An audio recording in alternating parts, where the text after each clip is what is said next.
펑 하는 소리와 함께 화염이 치솟습니다. 이순신대교를 지나던 운전자들은 깜짝 놀라 차를 멈춰 세웁니다.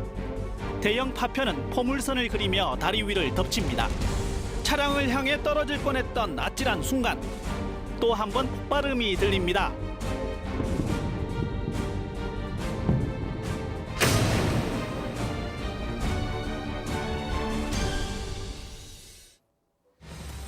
안녕하세요. 톡쏘온 정치의 강정입니다. 어제 있었던 포스코 광양제철소에서 폭발 사고 모습을 보여드렸습니다. 쇳덩이로 날아갈 정도의 강한 폭발은 지금 다시 봐도 정말 아찔한데요. 이 사고로 총 5명이 다쳐 병원에서 치료를 받고 있고 건물까지 흔들리는 진동을 느낀 주민들의 불안감은 여전하다고 합니다. 오늘 경찰과 국립과학수사연구원은 사고가 난 공장에서 폭발 사고 원인 조사를 위한 현장 감식을 실시했습니다.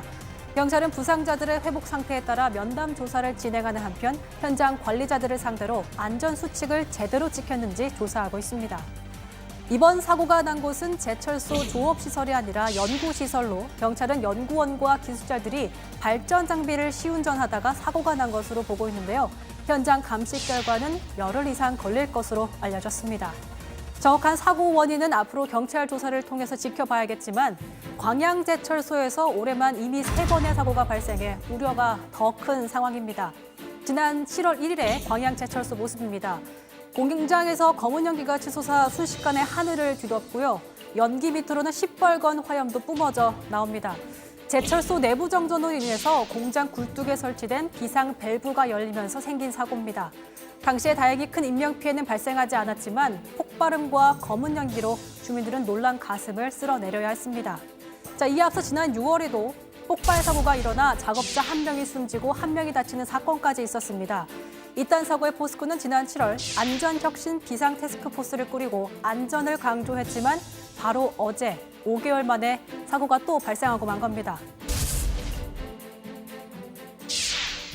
명확한 사고 원인은 소방서 등 전문기관의 조사가 진행되고 있습니다. 근본 사고의 원인을 철저히 파악해 같은 사고가 재발되지 않도록 하겠으며 시민 여러분들께 심려를 끼쳐드리게 된 점 깊은 사과의 말씀드립니다. 지역의 시민단체는 현장의 안전 강화와 함께 연이은 사고의 근본적인 원인으로 노후화된 설비를 지적합니다.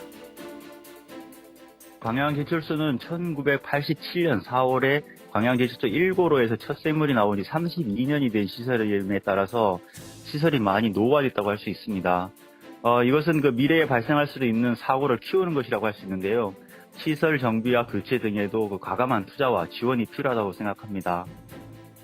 제철소에서 사고가 발생하면 대형 사고로 이어질 위험이 높은 만큼 주의가 필요하지만 올해만 벌써 3번의 사고가 발생해 지역 주민의 불안은 커질 수밖에 없는 상황입니다.